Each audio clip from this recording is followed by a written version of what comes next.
Welcome to everyone in XRP Army land. I am real excited to be able to introduce Shako the RektoDoggo. I hope I didn't say that too terribly in my southern drawl, but I have been following this guy on Twitter, and I have so much enjoyed every time that he tweets.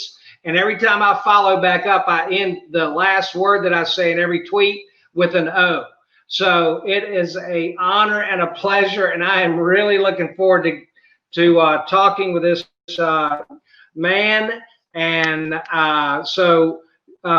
Shako, would you like to introduce yourself to everyone, and let's see how this goes? Well, I'm Shako the Doggo, the man behind the tweets on Twitter, the man behind the doggo videos, the man behind O's. The man behind like all the funny stuff on Twitter. And tonight you're gonna find out more what this person is all about. That's all what I can say. And thank you for this podcast. It's really literally an honor to be here. It's the first ever podcast I ever do. So hey, we can just talk about a lot of stuff, and I'm ready. All right. Well, the very first thing on the agenda is we are both apparently very fanatical XRP enthusiasts and believers. So why don't you let everybody kind of know how you found XRP and how you feel about where we are now and where we're heading? Well, how I really found XRP. If we go back to like let's say November, December 2017, I had an internship from my school. So and there were people talking about Bitcoin, and I never heard about it. And maybe a little bit, on the news, but I didn't really pay attention. So there was a guy, and he was almost crying, and I was like, "Hey, what's up? Like, what's going on?" He was like, "Bitcoin went to like, I don't know, in that time it went to like 9K or like 10K."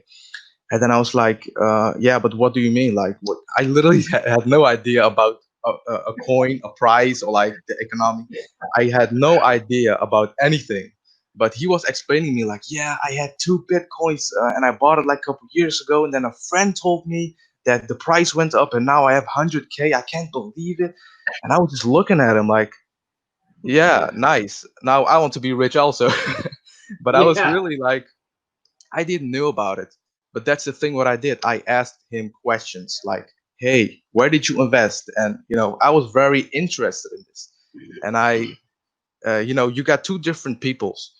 You got one that are asking questions. You got the second person that is just being ignorant, and it's just going to say, "Oh, it's just going to fall down," or like have some doubts because they don't open their minds up. So what I did is I asked questions, but then I was just researching, and after like 8 or 9 months, and that was after I broke up with my girlfriend, and I was just sitting at home, and I was just realizing like I heard stuff about Bitcoin, right?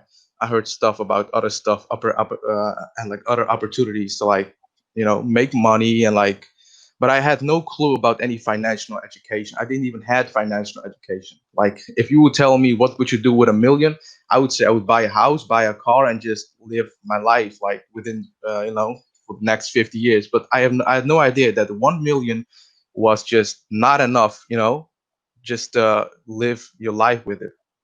So at that point, I was just sitting and I had that breakup. And I was just realizing like I really need to do something, and I really want to change myself, right?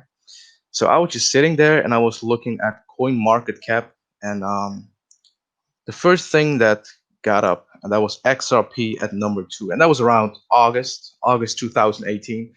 I was like, and in that time it was called Ripple. I was like, Ripple at freaking 39 cents. And I was just looking at it. I was like, how can a coin be at number 2 with a value of 39 cents? And then I was starting to researching. I was like, this can't be true. A coin that low, that low of a value. And I also knew about Ethereum, but that was like around like $300 or something around that time. But then I was looking at XRP and I was starting to research, and that's where, the great awakening happened for me. And at that time, I really, like, until now, and I started with a man in a suit and I ended up with like Rambo, in the crypto market, like literally.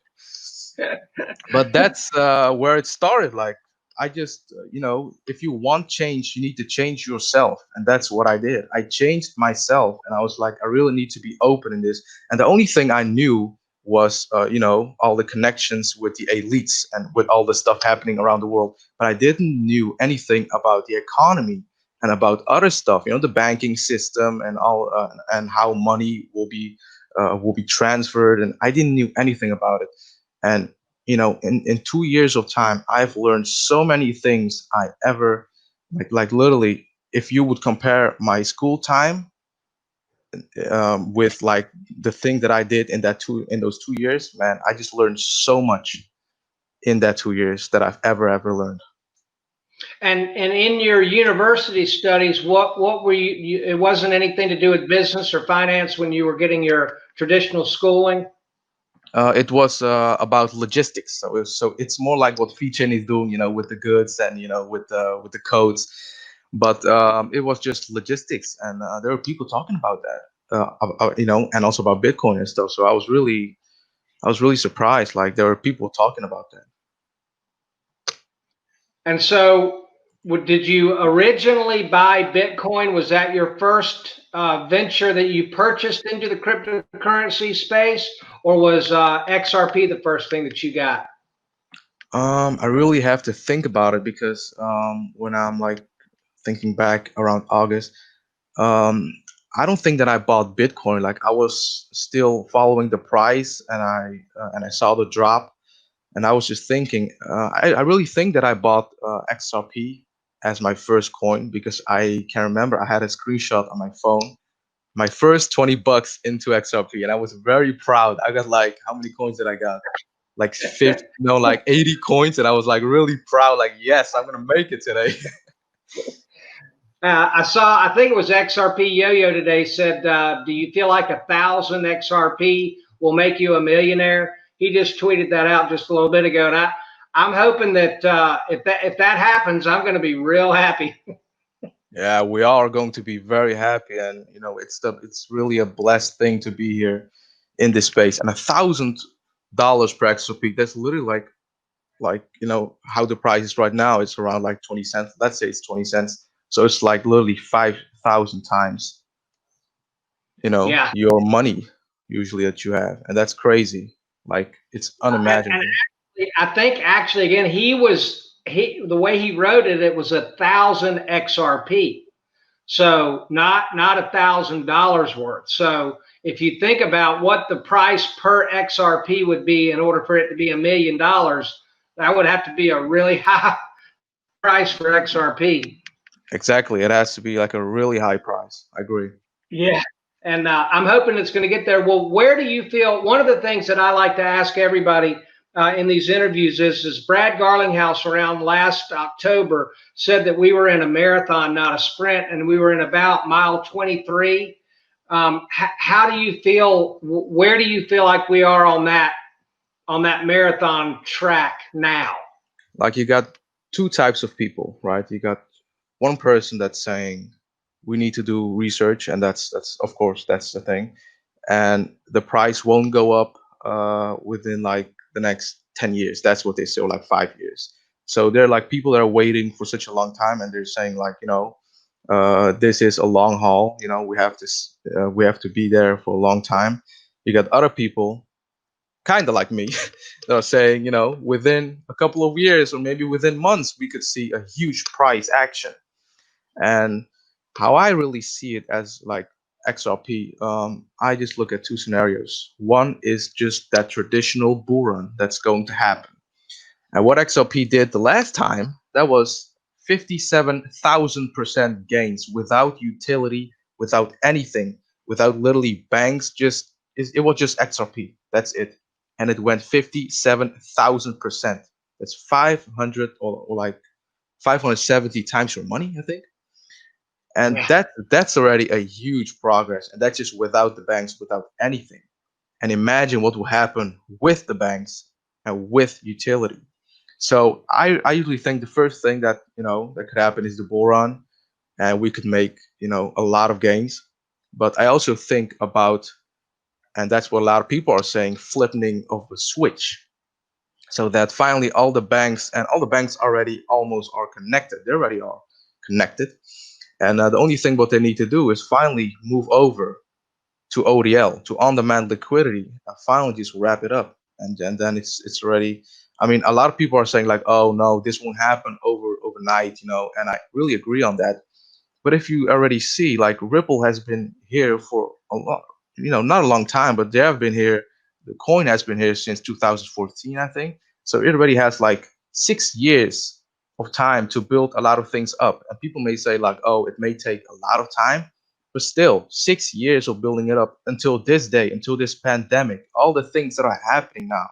If you look around yourself, the dollar collapsing, literally the economy collapsing. Even in my country, in the Netherlands, if you have $1 million, if you have 1 million euro in your bank, you have to pay 5,000 euros per year because you are storing money into a bank.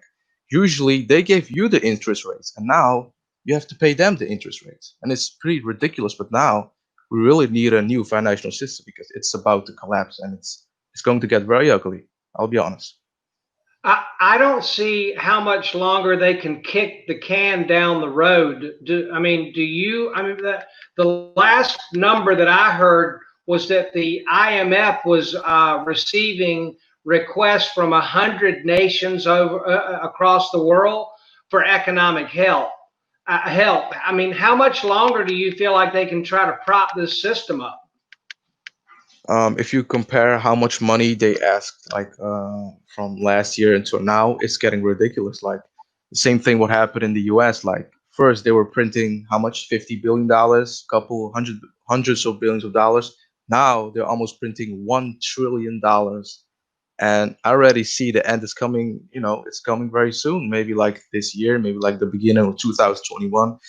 And if you compare what Trump is saying about, the financial, about the current state, and what he's saying, and he's talking about transition to greatness. And I'm just thinking about this, and I'm just, maybe he could do something, that could boom up the economy. And I truly believe that what is happening right now with the elections, also with Trump, that this has to boom. Otherwise, they won't vote for him, or like he has to have a big impression to the people also that the economy is booming and everything will be all right. But this could end up like, I would say, maybe like within a year, everything could be collapsed because the way they're printing money and the way they're doing stuff right now, and you're questioning yourself, why are they doing it? Because they know the system is collapsing.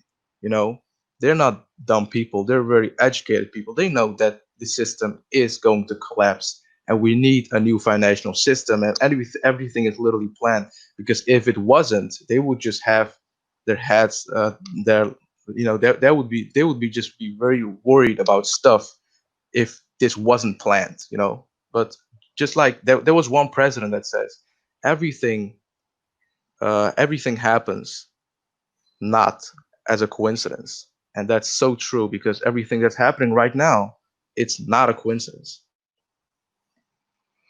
Well, and do you feel like that Trump is pro cryptocurrency? Do you think that he wants it to go that way? And I have seen him say some pretty negative things about Bitcoin. But do you feel like that in general that he may end up being our crypto president? I saw that tweet, and he tweeted that out last year, and I saw that, and I really, a lot of people were like, "Oh, guys, we're going down. The price going down again," or like, it's going to get very bearish. But I really saw something bullish in his tweets because he was talking about unregulated crypto, and he was especially pointing at Bitcoin. And we all know Bitcoin. 80% of the Bitcoin miners are located in China.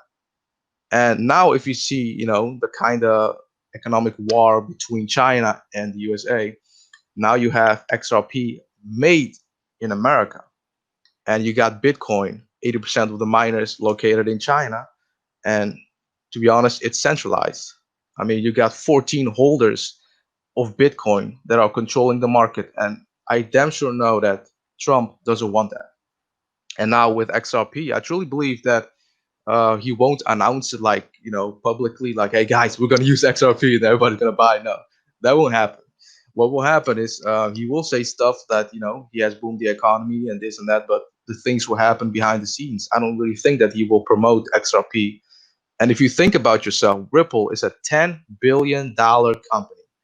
And if they really wanted people to FOMO in, just like Tron, right? All the hype and all that stuff. If they really wanted to do that, they're a $10 billion company. They could have invested in all of these advertisements and all that stuff, buy crypto, buy this, but they don't. That's what you really need to ask yourself is why don't they do a lot of advertisements? Because it's already been planned. This already been, the hands has already been shaken under the table, and the deal already has been done. That's what I truly believe. So. Well, let me. I've been having a discussion with another friend of mine that I met in this crypto journey, I guess if you could talk about it that way. And he really loves Bitcoin. And I have been trying to, one of the things that I mentioned to him today was that the original idea of Bitcoin, I think, was fantastic. We all love that. But the proof of work seemed not to pan out. And the last thing that he had said is that he liked the scare. If you're going to have money, it's got to be scarce and difficult and all of that, right? But I don't believe that I see any new projects, Shako, that are coming out with proof of work.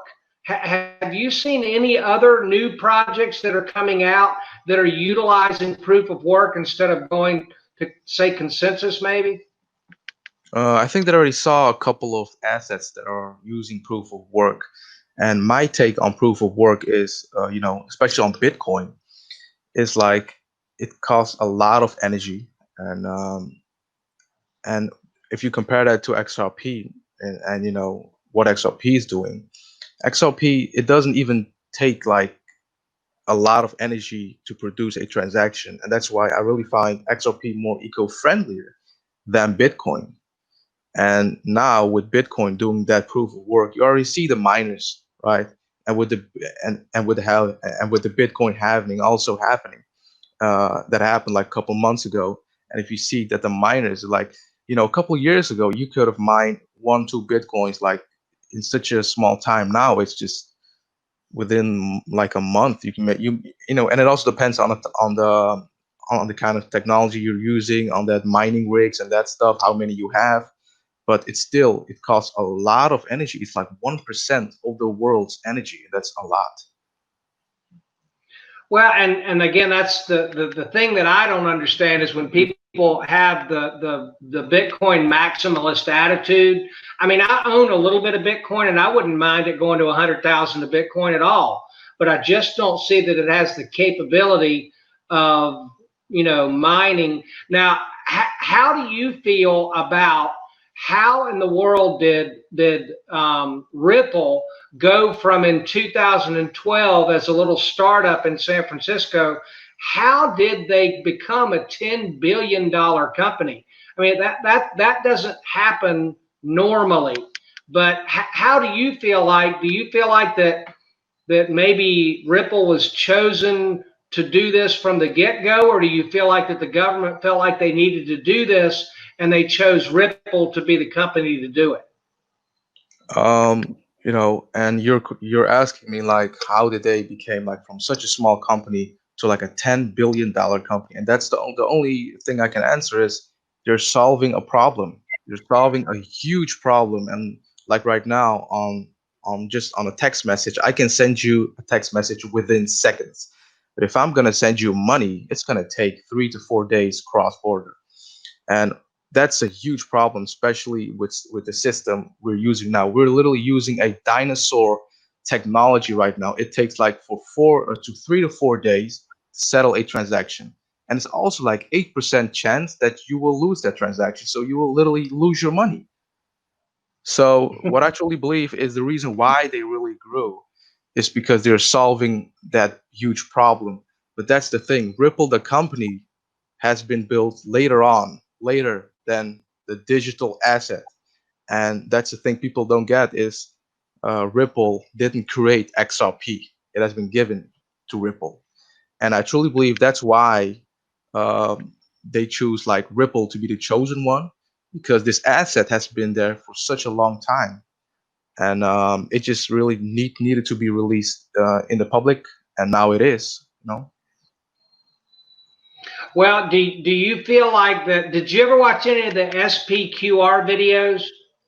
I do follow them, and I watched some videos like a couple months ago, but I really love That those people researching. Like, I really like it. Yeah, they're great guys. I've had the opportunity to be able to meet most of them and interview them. But one of the videos that they had showed that in 2014, a gentleman named Klaus von Gutenberg came into the board of directors at Ripple, and his family is the Medici family, who is in the Holy Roman Empire, are the ones who started banking on the planet.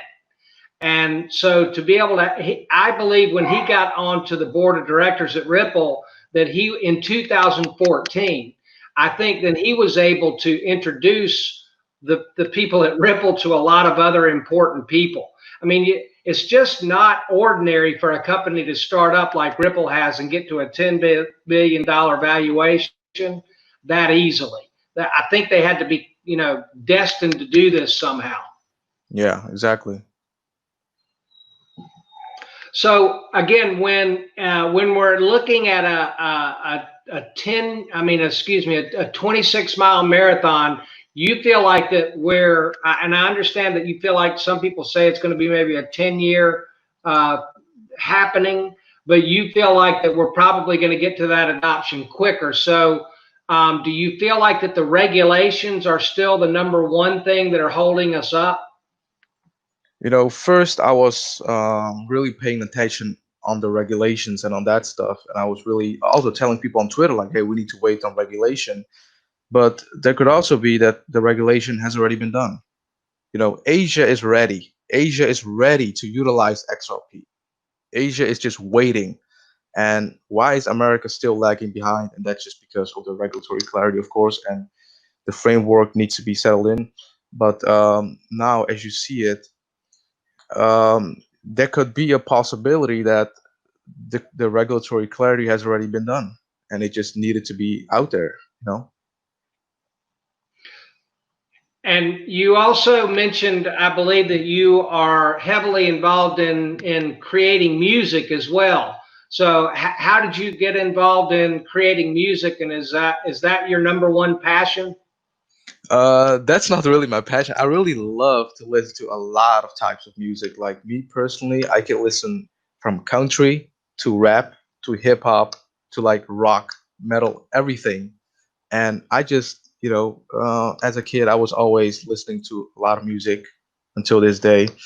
And when I was listening to the musics from XRP Bags, I'm like, how doesn't he get like so much follow? I'm like, this guy has potential. Like the Yeah. music, the way he edits it, he's doing the edits really nice and really on point, and the way he does his music, his raps, I was like, this he has really potential, and he has a really big potential. And when I was listening to Ghost, that music, I was really like, I need to jump on that. I really need to jump on that music, and I just have to make a remix of it. And me personally, I'm not really a musician. Like I really love to do a lot of stuff. That's why I'm doing videos out of nowhere, doggo videos, and then I'm just doing some other stuff, and then I'm just doing like music like this. So I really like to do a lot of stuff, and I don't really have something that I am sticking for it for a long time, but I just love to do a lot of things, and that's just who I am as a person. Yeah, I love XRB Bags too. I was thrilled to be able to have interviewed him. Great guy and very talented. I'm a person without without any obvious talents. So whenever I see anybody that has those, I really do admire them. So do you have any other besides XRP, do you have any other projects out there that you feel like have got some that are solving a problem that you think will do well? Well, Ripple XRP won't, and I mean XRP won't just be the only one asset that will solve everything's problem. You know, we have so many problems in this world, and the payments problem is just one of it. Now, if you look at VeChain, and I've been researching it for a couple of months. I don't own VeChain personally. I owned VeChain, and I sold it like a couple of weeks ago. But VeChain is doing like something really amazing, like especially with the logistic business that I am in already. The logistic business, you know, if you look at all the foods and all the types of products and all the types of goods, it's not tracked. And let's say you can finally have something and shows you like if this is authentic and this is fake. This is like something really amazing that can really get really huge. And VeChain is already in China doing that stuff, especially also with like a wine business. A wine store already has it, like, you know, with that with a little code, so you can scan it and you can see from where the wine, you know, where the company has been located, this and that. So it's been a, you know, VeChain is a really nice, you know, asset to also have. But I think I'm gonna buy that again because I already bought it. I sold it at like not the top, but like when everything dropped again. So I sold it on that price. It's like 1 cent, I think. But I'm gonna buy again. I really think, and I really believe it really has potential. I, I'm I am going to buy VeChain. But I am waiting, and a friend, James Rule, is a friend of mine now, and he told me to go ahead and don't wait and get some now. But I'm waiting. I may change my mind if I don't see it happen soon. I'm waiting for Coinbase to list it and then buy it with some of the assets that I've already got sitting in Coinbase. Um, but I think I agree with you. I think VeChain is one of the ones, and I also very much agree that there are other crypto projects out there that are going to help us move into the internet of value. And that's why I really don't understand a maxi attitude about any crypto. And it seems like that we've got more of that maxi attitude with our Bitcoin community than we do with any others. So do you feel like you have an understanding of why that maxi attitude comes into play? I think it just comes from ignorance, and you know, in the early days, they may just have been thought like, you know, there is just one asset called Bitcoin, and it's gonna solve all the problems, and it will replace banks, and that's just the only thing that they have in their minds, right? That's the only thing they just have in their minds. And now, you know, within the years, you have all the assets that were coming: Ethereum, XRP, Stellar, VeChain, and all the other coins. They're just realizing like, you know, there's something, there are some other assets that are faster, cheaper, and that are solving a real problem. And Bitcoin was actually planned to replace banks and to finally, you know, be your own bank, but it already failed, and that's why it has been moved to store of value. And the reason why people are like really ignorant now, especially these days, is because I don't know, like they just really got, you know, taught like Bitcoin is the only asset, and that's the same thing with Tone Vase, you know. And Tone Vase has already talking about XRP a lot of times. Like Tone Vase, he's always acting mad, thinking that XRP is a scam, and that's just ignorance, pure ignorance. And that's just the same thing I said in the beginning. You know, when someone was talking about Bitcoin, I'm not just gonna say, oh, it's going down, like, oh, you know, it's just nothing, it's just a piece of crap coin, or like a piece of crap thing that you're doing. No, I was asking questions. And if Tone Vase was just going to do the same thing, asking questions, even to like Brad Garland, how maybe like have a conversation with him, or having a conversation with like some of us, he would probably understand more about it. And that's the thing, asking questions, and then, you know, you will get more knowledge.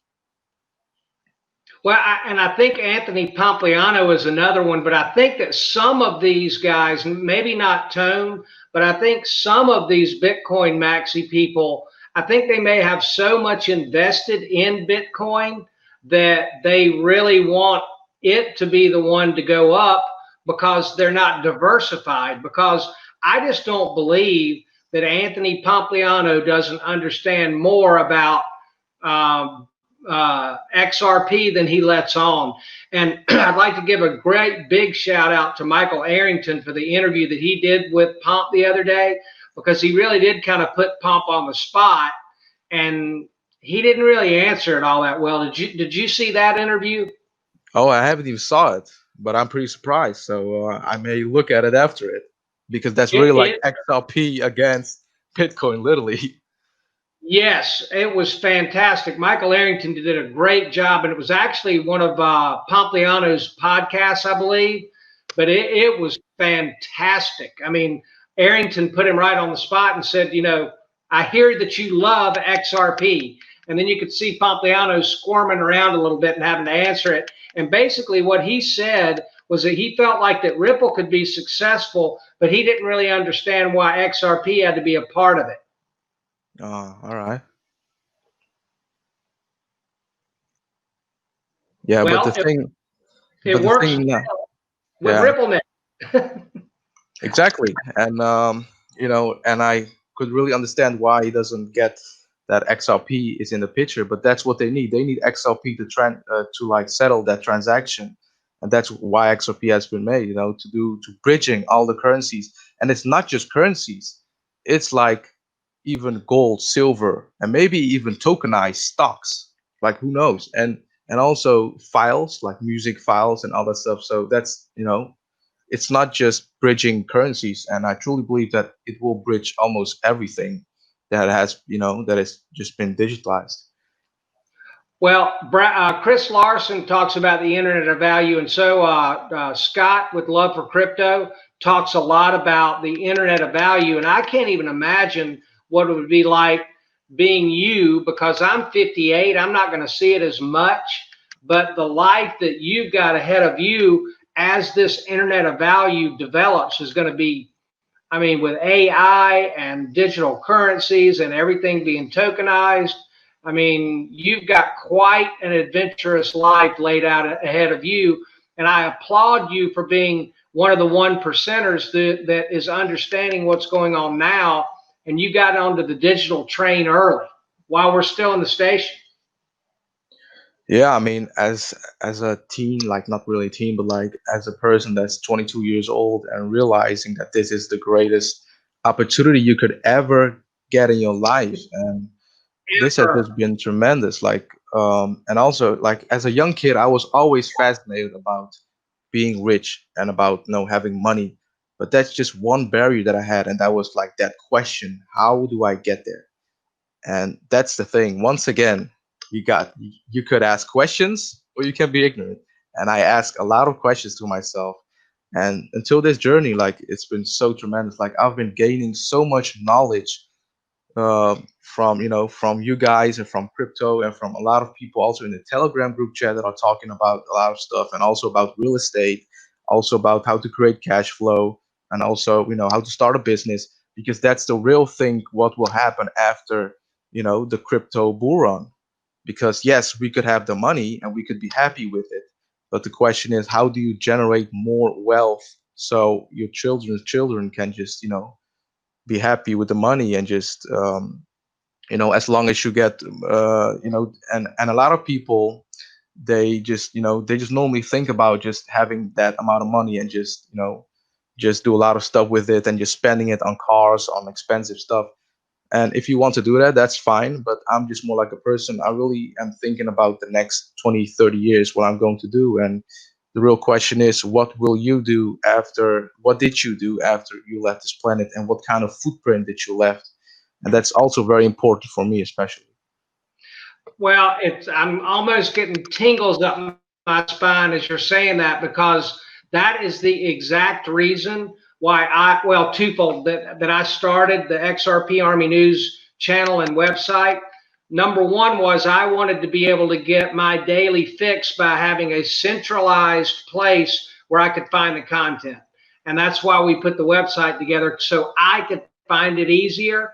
But the real reason that I'm trying to do all of these interviews and get to know everybody is after we moon, if I can make 10, 15, 20, 100 friends in XRP that And after it moons and we're all well capitalized, if we all decide to do things together, we could be a very strong force for good. Besides investing in different things together, we could also find good works that we feel like we would like to get out there and do together. And in order to have a bigger impact, you need numbers and you need money. So I'm trying to find people like you of like mind. And then if we can build relationships together, man, there's a lot of things that we can do, because I loved it when you said we got to leave, what kind of an impact are you going to leave when you're gone? And I'm at the stage of my life where that's what's important to me now. I want to figure out with the last third of my life what kind of an impact I can have in helping other people. And I believe making friends in the XRP community can be a part of that. And that's the same thought I always have. Like, it's such a beautiful thing to have like people that has the same mindset, and that have the same things that you like XRP digital assets, and that you can just connect with them. Like, if we would invest in Amazon, we didn't even had these platforms to talk with people, and now we have this opportunity like to talk with people that has the same interest as you do. And when XRP will boom, which will happen, we all have each other, and that's very important. Like, I asked one question in class, it was like years ago, and I asked also like I had a school presentation, and I asked like, would you rather have $1 billion or 1 billion friends? And they all said, yeah, I would rather have $1 billion, because I can just be on an island, I can just spend all my money. But then I said, if you have 1 billion friends, almost everyone, 1/7 of the population, 1/8 of the population almost. So you have connections, and that's what we need the most. We need connections. We need people like you. We need people like, smart. We need smart people, and we need the people so we can lift each other up. And that's so important in this space. And that's why I keep saying it. Also on Twitter, we need each other. We really need each other after when XLP will blow up, because you live in America. If you want to come over to the Netherlands and you want to do business, you can talk to me. If you're Yeah, coming over to Asia, you especially know someone there. crypto. That's the thing. Yes.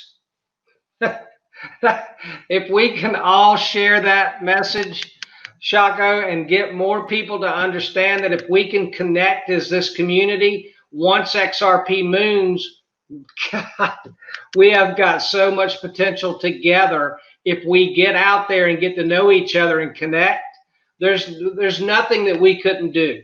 I mean, that I am so glad that we got that part of this conversation. So, because I'm trying to connect with new friends in our XRP community, one interview at a time. So, man, I'm glad we connected on that level. So, where do you feel like that there's one particular region that is really going to begin, kicking things off? I'm feeling like, from what I'm hearing from Crypto Eddie, is that SBI and Asia and Japan really looks like it could be the place for the rocket to leave the pad to head to the moon. I already heard it, like stuff from Yoshitaka Kitao. He was talking about SBI being ready to launch, and they've been saying it like for 2 years already, I think. But I truly believe, like, just my own perspective, and just like Trump has been saying with America first, I truly believe that, and that's the also maybe the reason why people are waiting for America. That's maybe also the reason why China is waiting for their digital token to get released, because they're ready to release it. They already said it in May. They're going to release the digital yuan, but now where is it? They're still waiting. And I truly believe that America just needs to wrap up, and then it could be like, maybe America could do it first. I mean, and I certainly know SBI is ready. All the countries, also in the Philippines, in literally almost every country there in Asia is ready to launch it, but they're waiting, and that's always the question: why? Why are they waiting? So, are you planning on doing any traveling? Have you got any places in the world that you've seen that you would like to go to at some point? I really want to travel like to a lot of countries, and it doesn't matter where it is, like as long as I can learn from it. Like like, and I know it's really nice to like sit in the Bahamas and like just sit with a cocktail, like just lay down and just have fun. But I really want to have more knowledge, and even if it's like in the biggest slum in India, like if you go to those poor places, you learn about it. So I'm not really that type of person that's going to say I'm just going to enjoy. I mean, yes, you are going to enjoy, but I really want to learn also a lot of stuff. And this, the countries like I really want to go to Portugal. I really want like my goal is like to get a real estate business there because the prices are low, the housing prices are low, and the foods are really nice there. And you also got a lot of nice people. That's really like my plan. Okay, I really want to go to Portugal to do business there. And if it comes to travel, like I literally want to travel the world and just experience everything. And the more you experience, the more you see things in other countries, the less you become like having those thoughts like, oh, black people are like this or like white people that. You just have your own thoughts because you are going there to the countries. And I've never heard in my life that a racist person that travels a lot has to be racist. No, I never heard about a person that travels a lot happens to be racist because that person experienced a lot of stuff, in Africa and like in India, and he sees a lot of things, and then your experience becomes more. Well, a lot of the people that I've run into seem to be very open-minded in our community, and it seems like that early adapter attitude, risk taker, open-minded, and that's one of the two of the characteristics that I've run across in the people that I've met. Have you? Could you say anything about the quality of the people that you've met in our XRP community so far? I have met so many humble people, like people that have a family, people that went from zero to like finally having a house and just investing in this. And I've been just, talking to a lot of people that are just very nice people, like literally very nice people, and they're just waiting for this moment finally to lift off. But at the beginning, there were a lot of people with big critics. Like, first when you're on Twitter, you're just having fun, you're just trolling. Especially I'm just having fun on Twitter. Like every tweet with a O, you just have to know Yeah. I'm just laughing. I'm just literally laughing because I got stuff like sentences in my head, and I'm like, should I say this? Should I? Because I'm just having fun and I'm just tweeting, and I just really like it, and people laugh. People laugh on this, so I'm just really glad that I can, make people laugh. Well, I'll tell you, when I first saw you tweeting, you got me. I mean that putting an O on everything, and then I would be looking for anything that you tweeted just so I could have a little bit of fun, putting an O on everything that I wrote back. So I think that's definitely one of the great things that's happened is we're all getting a chance to meet each other. And again, um, for anyone out there that I'm trying to get to interview, would you recommend that they do this so we can all get a chance to get to know each other? Of course, we really like, you got two types of people when XRP will go up. People, and I'm really concerned about this.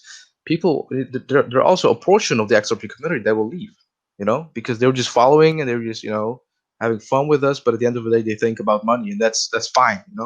But you also got other people that needs to be on your podcast or your interview that really wants to have that connection around the world, like a decentralized connection that we have in common. So I really recommend it. Like literally, we can maybe after XOP will finally go up, we may can meet with each other, and we don't even need to party. We can just sit. We can just enjoy our life. We can talk about some stuff. We can talk about what we can do after XRP, which asset we could invest in next. I mean, who knows? I mean, you got stuff like Hedera Hashgraph, the next generation. You got some other stuff happening, maybe some more assets that are coming after XRP. And it's not the end, right? After XRP. I mean, you got so many things that you can do.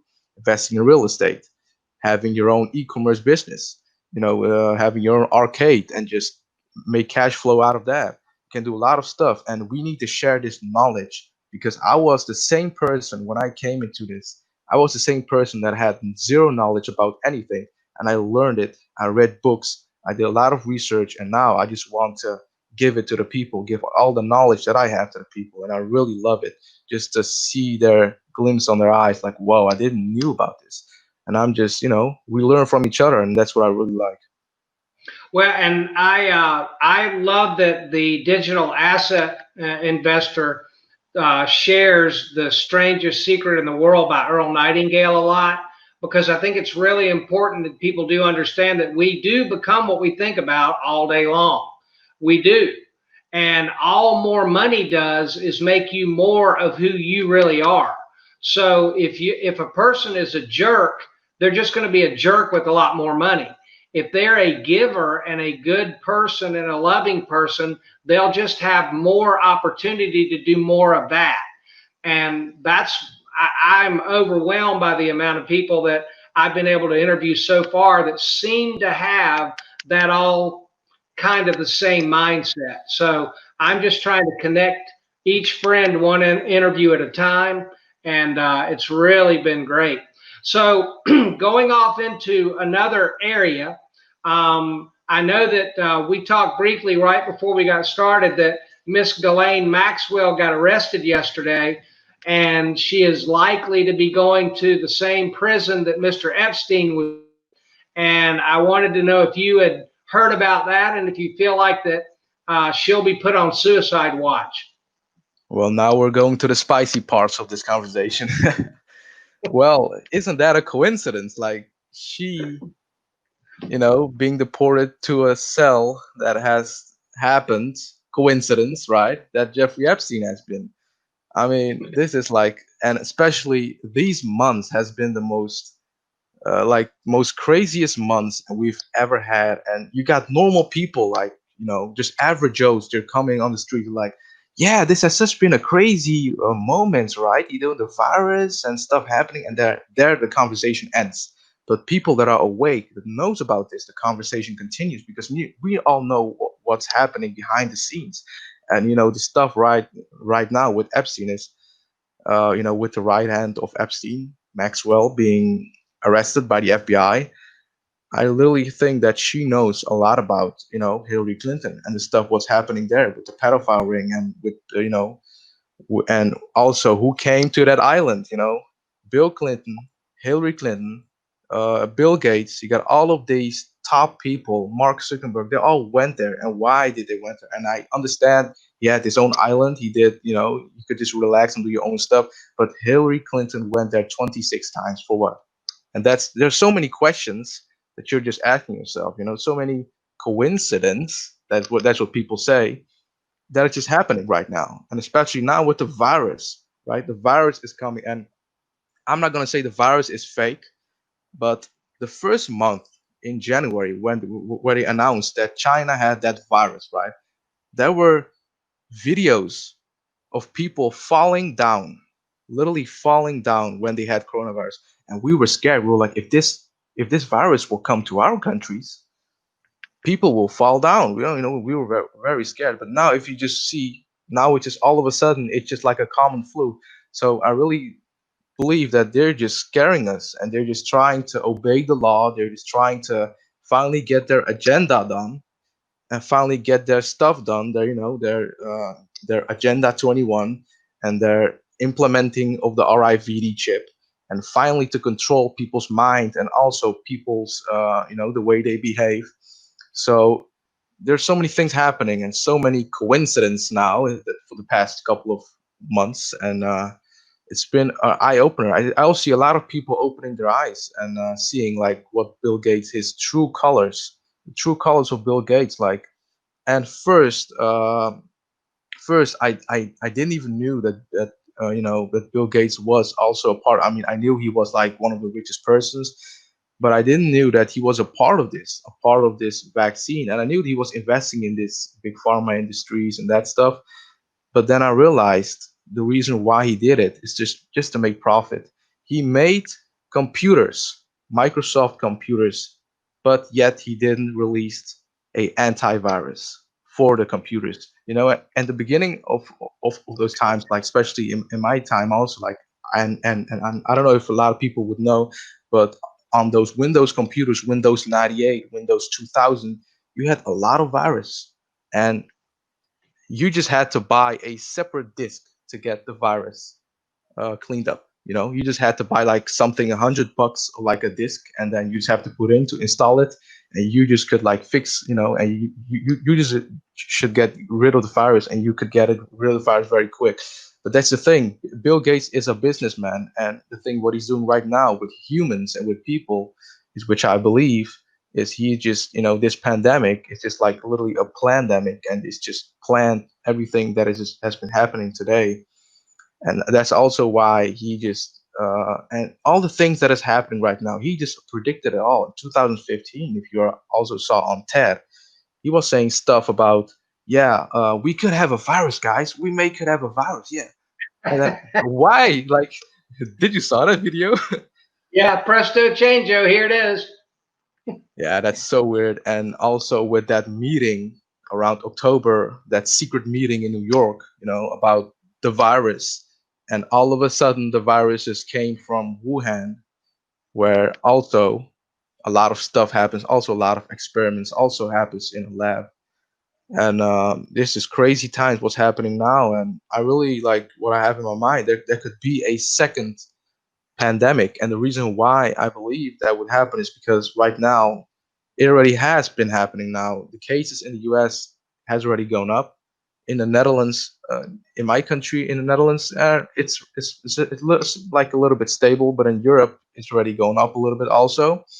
So there could be a second pandemic coming up, and especially in the winter time, they can say, hey, winter time, there could be also a lot of people getting the virus, and we can finally roll out the plan and just get people vaccinated. Because let's say a month ago, when all the virus cases went down, they had no way to get people vaccinated at that time, because they would say, "Huh, the virus, the cases are going down. Why would we get a vaccine? Why would we get vaccinated then?" But then I thought they have to like get a second pandemic or something like that, because they really want people to be vaccinated. They're really obsessed with control. Like they're really crazy people what's happening, and also what's happening today. And it's already unfold, like so many coincidences, and people are still not seeing it. Like it's crazy. Well, Shako, one of the things that I saw today was that Fauci, which is our medical director working with the president to try to take care of this, said that there are now mutations of the virus that are beginning to show up in the United States. So, and I wanted to mention that, and I also wanted to ask, so what you're telling me is you're not a candidate for the vaccine, Bill Gates vaccine. No, 100%. No, because I mean, come on, who would vaccinate themselves with stuff that you have no clue about what's in that? I mean, a lot of people are just, obeying the law, and they're just getting used to it. Like, oh yeah, it's just the government. We have to listen, guys. We just have to obey. We just have to get on our knees, and that's the only thing we can do, because otherwise we will get in trouble. That's the only thing they just know about. And but there's also things that are going on that people have no clue about. And now with this vaccination, with this mandatory vaccine, I mean, why would they vaccinate a lot of people? Why would they force them? And I understand there is a virus and they needed to get it under control. But just like you said, there could be a mutation of the virus. And then they were talking about hornets, about those bees in America. Yeah, I've been following a lot of stuff in America. Like literally, I've been following more stuff over there than more stuff in my country. So they say the hornets, and then out of nowhere there was a swine flu in China, and all of a Did, sudden the world war is going to end. Like what the hell? did you see the and I saw this on Twitter the other day. They were showing pictures of monster frogs. Did you see that? No, I didn't. Tell me. Monster frogs are now invading. I think it was somewhere in Texas. They had the damn frog that was as big as a guy's hand, and so now we can add that to the list. So now we've got aliens, we've got frogs, we've got killer hornets, and I mean, the economy is collapsing, and it's never been better in America. Everything is happening at just 1 year. And if you just think about it, last year, nothing happened. Nothing happened. And if you just think for yourself, like, why would everything happen right now in 2020? And which I believe in is, what Trump is doing and the reason why he's in office. And he's doing a lot of good stuff that people don't see. And that's what's really like not pissing me off, but that's really disappointed because they don't do their own research. But the thing what Trump is doing right now is exposing all of these people that have been doing, and the things that they have been doing. It's not just recently. It has been going on for hundreds of years. So the roots is very deep in in people doing pedophilia actions. People are doing, a lot of sacrificing of children and all that stuff. And if I'm just gonna tell this to an average person, they're gonna think I'm crazy. But the way I've been researching stuff, you know, it's like a great awakening to realize what's really happening around this world and why Trump is doing this and why he is in the office. He's just trying to free us, and it's not just free us like, oh, please free us. No, we can free ourselves, but he is literally freeing us from the system. And yet you got people not seeing it and people supporting Black Lives Matter. While Black Lives Matter has been backed by people that doesn't want peace. They literally want race wars between white and black people. And the only thing I really want is literally unity in this country and also Me too. around the world. That's the thing. And that's why I've been seeing all of this stuff and what Trump really has been saying on speeches and on other conferences and how they're just manipulating CNN and other news outlets and just to mislead people and just to think that he's a bad person so they don't even vote for him so they can finally do their own things, right? They can finally continue to do their pedophile stuff and a lot of also, putting people in jail that are innocent, all of that stuff. So they can finally continue to do that stuff. And it's really sad to see. Well, I tell you, I wanted to show you. This is very odd. That's Epstein's mosque or something, and he was playing piano inside. That's what he said, or something like that. What? What is that? That looks like a mosque, and I have literally no idea like what he's doing inside. But just like I said, he has been stating that he has been playing piano in there. Like what? How? It's such a big place like that. Why would you play piano in there? I just don't get it. I don't understand what that is. Yeah, it's really weird. Like stuff that's happening, and also people going to that island. You know, there has been reports that, just like I said, Hillary Clinton has been there, Bill Gates has been there, Mark Zuckerberg has been there, all the big people, and they knew that he did stuff like that. They knew that he was abusing kids that were like around 12, 13, 14 years old. They knew about it. And why did they shut up? Because they may could do it themselves. I have no idea, but they didn't say anything.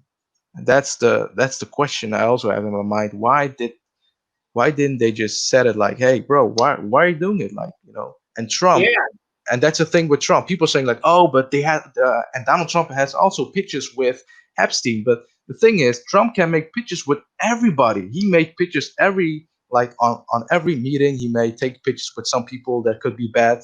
But that's the thing. A picture doesn't show the true color of a person. It's just one take. And that's what people are just posting like a picture with Trump, like, oh yes, Trump exposed. No, it's just a picture.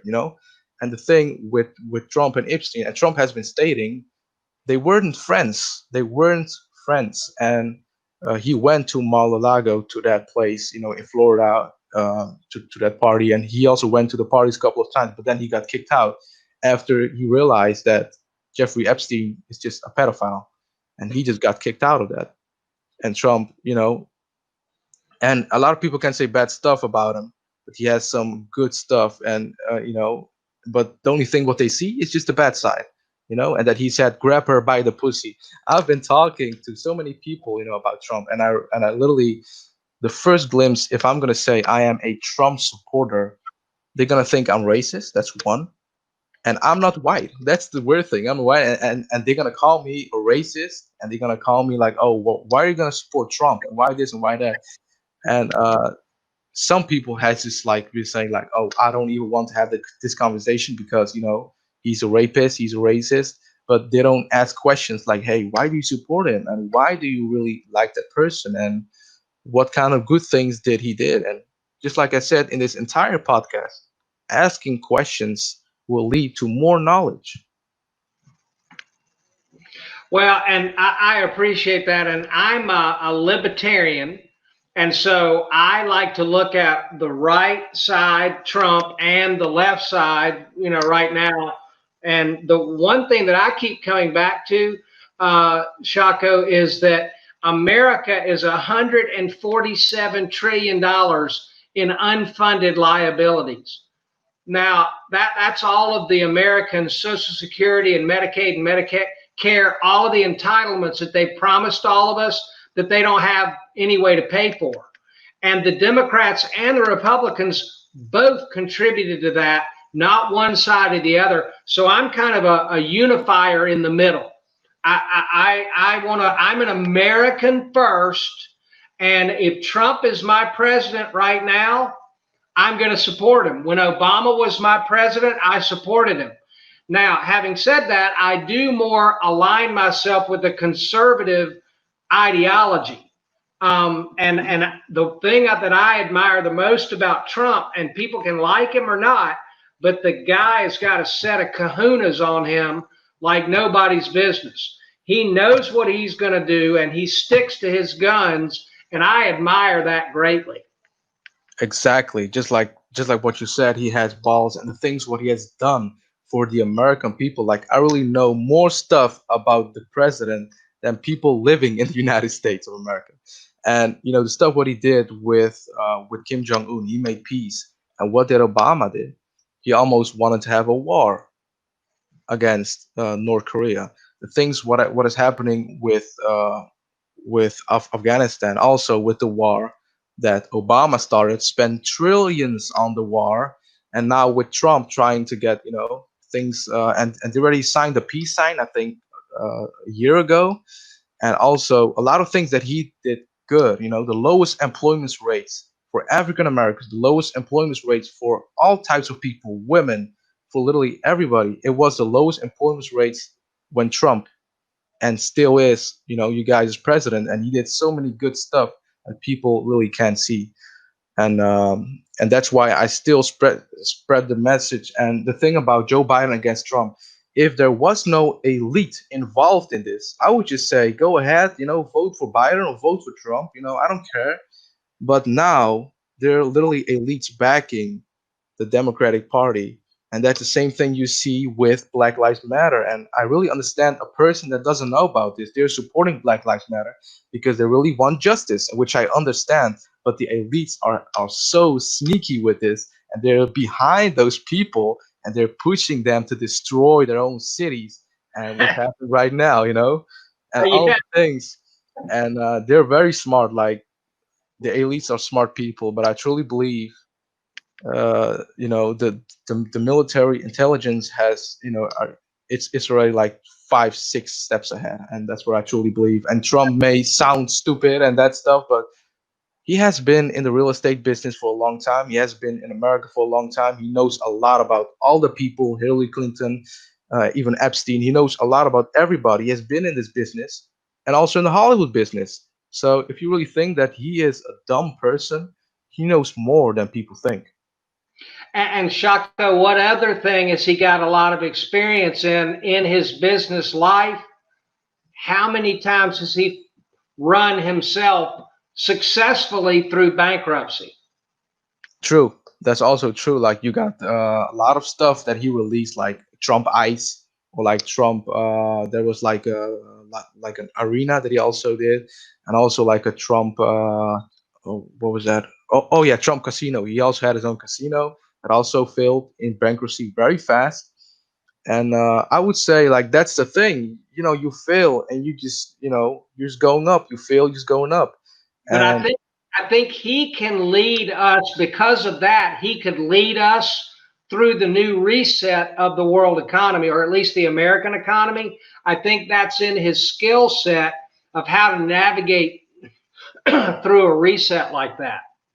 Yeah, of course. And you learn from those mistakes, and Trump learned from those mistakes. And that's the thing. If you have never felt on the floor, and you will fall on the floor, you will not maybe be able to get up. And Trump has felt so many times on the floor, and he just got up very fast. And that's why he's so confident in the second term. And when will he become, the president once again, being reelected 4 more years? He's just going to get up once again after the virus and just booming the economy once again. And he just added 2.4 million jobs extra in the United States of America. So you already can see that he's already using his skills that he failed, and he knows how to stand up very fast. And you got presidents that maybe like in this situation where Trump is right now with the pandemic, with people against him, like he literally gave up his billionaire life for this, for people to like throw like freaking tomatoes at him. That's how much they hate him. But still, he adapts, he wins. And this is just the beginning of a great, financial reset. And when that happens, it will be a very nice time. And I think within a year we'll be able to see it. Like everything happening right now, a lot of things can be turned up.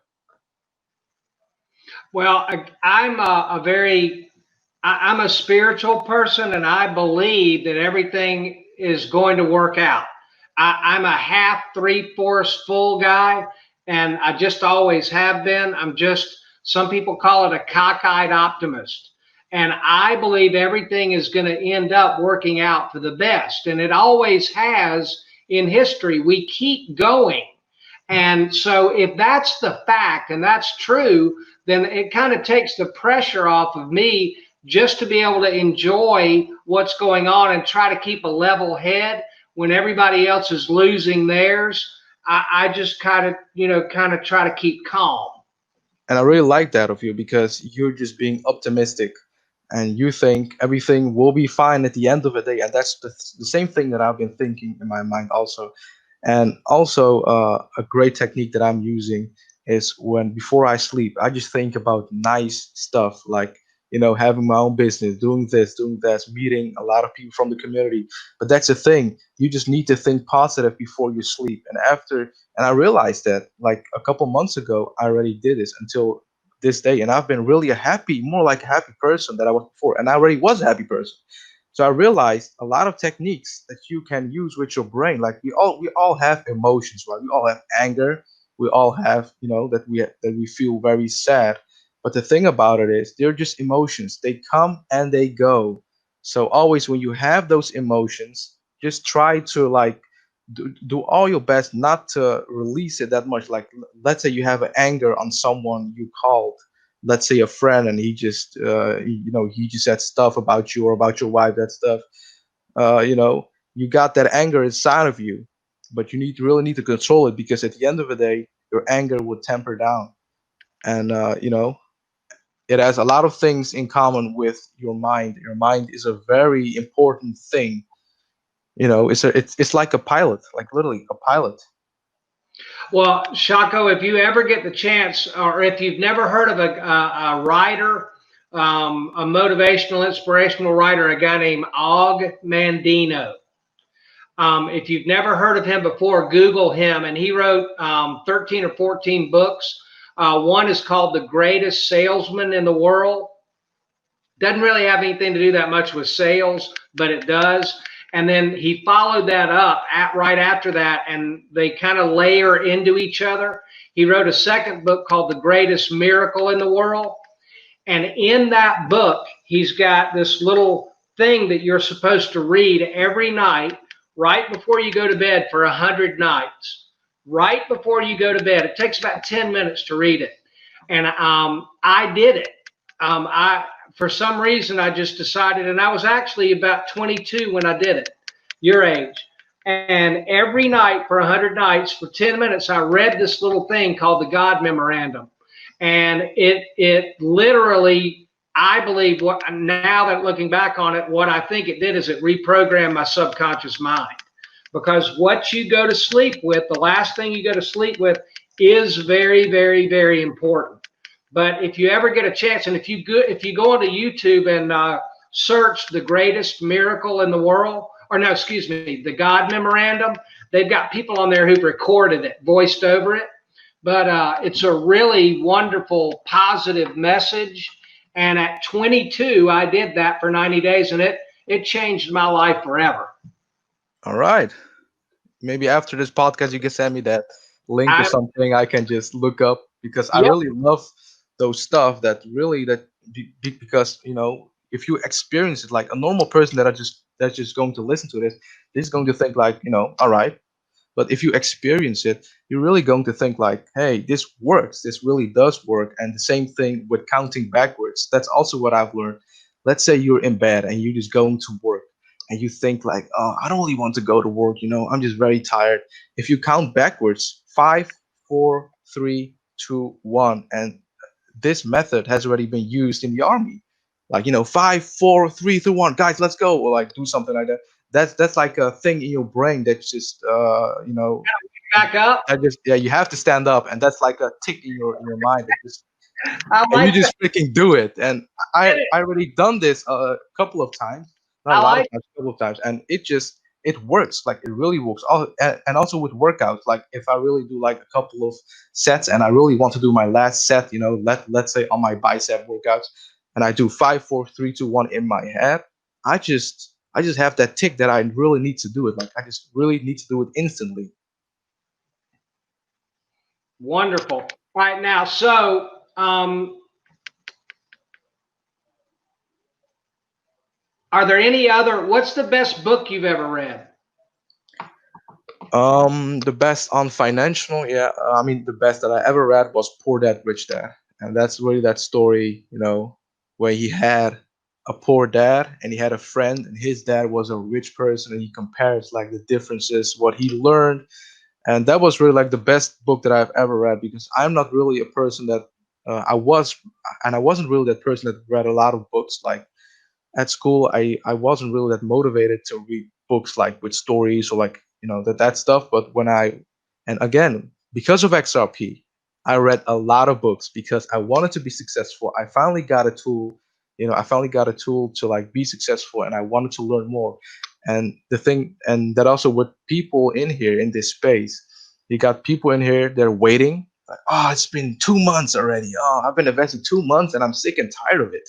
But you also got people that are just saying like, "Hey, all right." So after XRP will break out. Okay, all right. So they're learning also about charts. They're learning also about other stuff, and that's the people that I need. People that are just wanting to grow and wanting to evolve through this, and not just wait and just complain, right?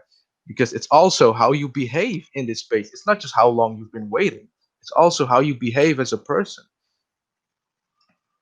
And I think that I believe that what all is happening here, and I've kind of been a person very intrigued by the way that the brain works.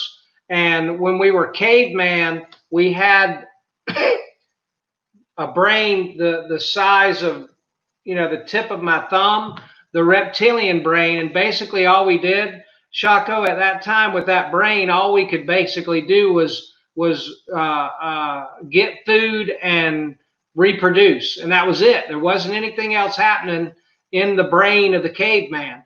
And he was at the cave one day, and he looked out and just saw land and didn't see any animals that he knew he was going to have to go out there and try to find some food. And then he turned around and he saw her, and she said, "Hey, Buster, if you don't bring any food back, don't bother coming back." So he at that time decided he had to compete for resources. But Shaka, what he didn't understand is that we live in an abundant universe. There was plenty of food. He just didn't know it. So he went out to compete for resources.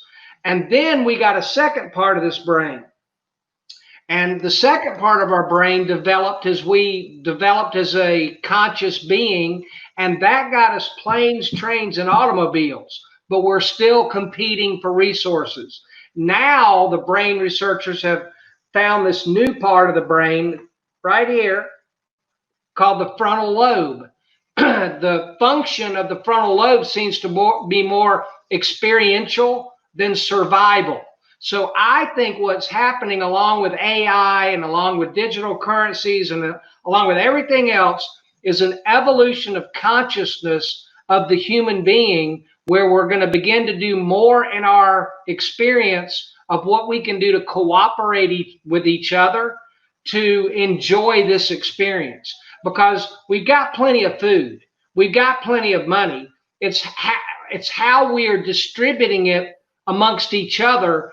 And the competition model has got us 97% of the world's money is in 3% of the people's hands. Yep, exactly. And I believe, it's my little preachy moment, I believe that all of this is ending up to the point where we're all going to be at a critical point, in we're either going to start cooperating or cease to exist. And that's the reason that I feel so positive about everything, because I think there's enough of us out there who are conscious about what's going on that we're going to make the right choice, and it's going to be a whole lot better than it ever has been. So that's my little preachy moment about the optimism of my worldview. Yeah, and exactly just like you said in the beginning, we had little brains because we didn't knew much. We didn't knew much and how to go outside and just hunt or like to have, and just like you said, he didn't have much knowledge about, how to pick up, let's say, like a pineapple from the ground, something like that. And he didn't knew anything about it. So, and now at today, at this time, we know so much. We know so much today, and we have access on everything now. We talk with each other. I live in the Netherlands. You live in America. We can just talk live right now.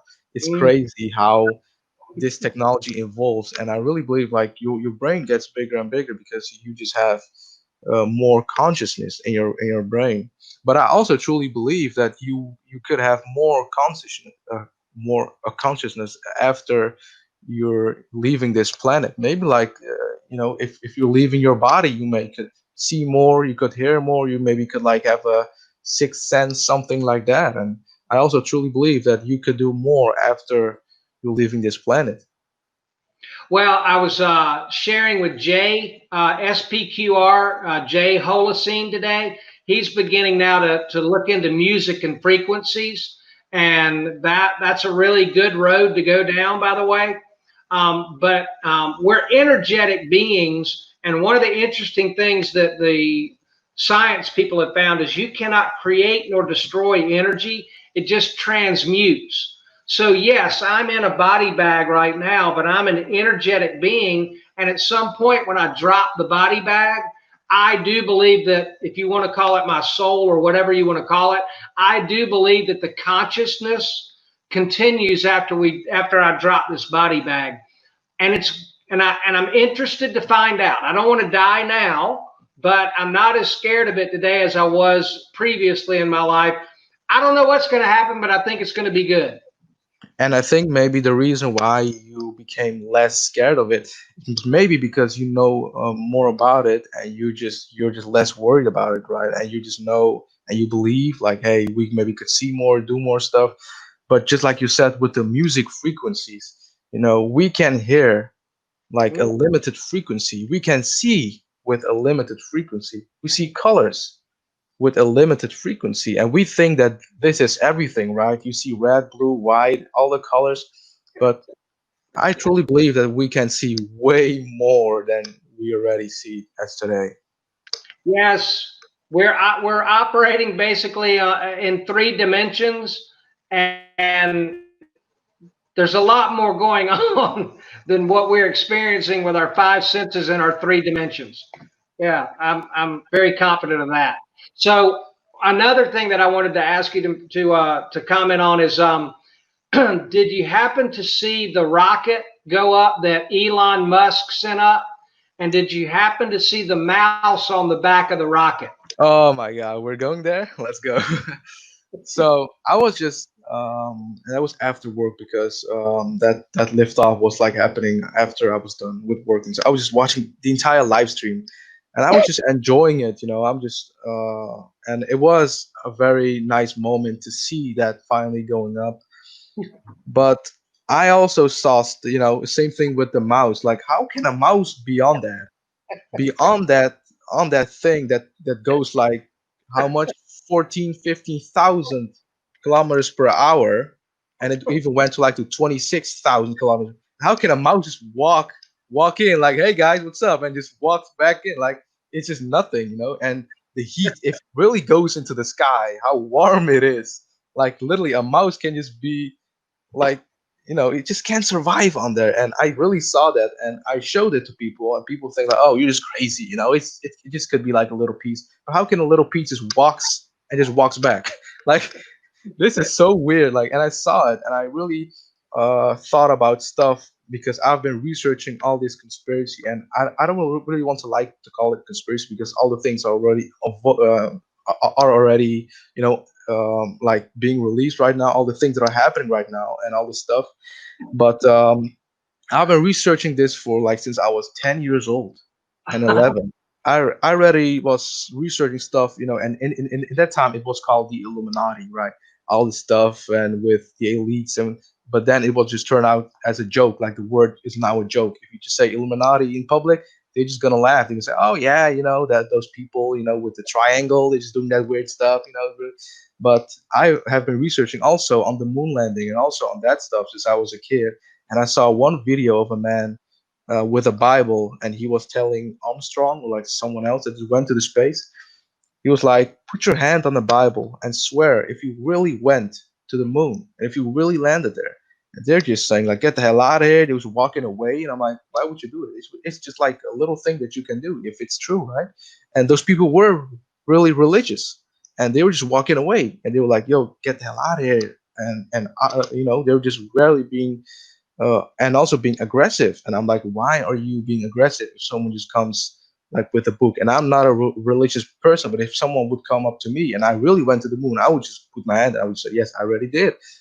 But why would they become like such a mad person and just not doing it because they have something to hide? And that's what I believe in. Me too. I think they went there, but and I don't know. Maybe somebody photoshopped the mouse on the back of the rocket, but it certainly was something to laugh about. All right, so as we wrap up, I am doing my very best to invite more of our women in our XRP community to come on so we can get to know them better. And how do you feel about that? And some of them have been a little bit hesitant.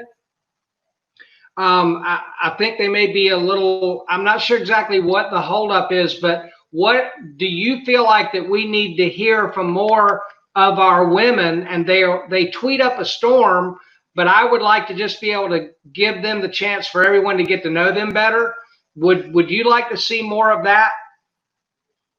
Of course, I mean, there are also a lot of women that are very smart, and I already spoken with also some women on Twitter that already are evolving XRP, but I don't really think that they are willing to show themselves like who they really are. Maybe they have a husband, maybe they don't want really to get being in public or like being like on Twitter in the open. But I really support it. Like we need more women, and we really does. Like we got like 95% men in this space, and also with women, I mean, it can also be very great. And Well, I totally support it. So why not? thank you, Shako. And I think it's important for every one of them to know, and anyone else, if you have some anonymity thing going on, that's okay. Because we're doing this interview with just a logo and no on camera thing. And so I just want to be able to meet you, be able to give you a platform to share your crypto story because they're all important. The wider variation of stories that we have out there that the public at large can find and see, the better. So that's the reason that I'm trying to do this. And then the other thing is that I always ask everybody that I interview with when I meet a new friend that I'd like to offer an invitation for you to come back at some point so we can say, hey, we were on July 3rd. We talked to, here's kind of where we were. And now look at where we are now. So I'd like to offer that invitation for you to come back at some point.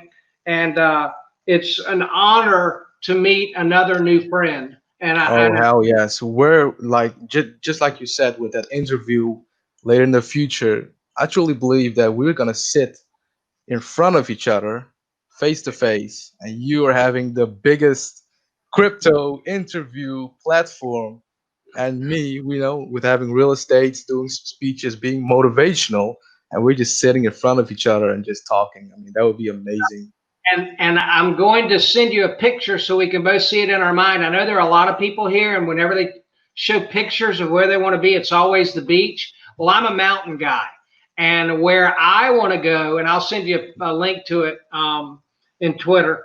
But where I want to go and have a meetup is a place called the Greenbrier, and that is in the wonderful, wild, wonderful West Virginia. And anybody can Google that. It's called the Greenbrier, and that's where I would like to have a meetup someday for our XRP community. So everybody, make sure they Google that and look at it and get it in your mind's eye and think about it. That's nice because first I was always thinking about, we're gonna have a meetup, we're gonna drive a Lambo, and we're just going to drive around, have fun. But we can also have this like a nice place with a lot of nature. We could talk about life. We can talk about things we can do together.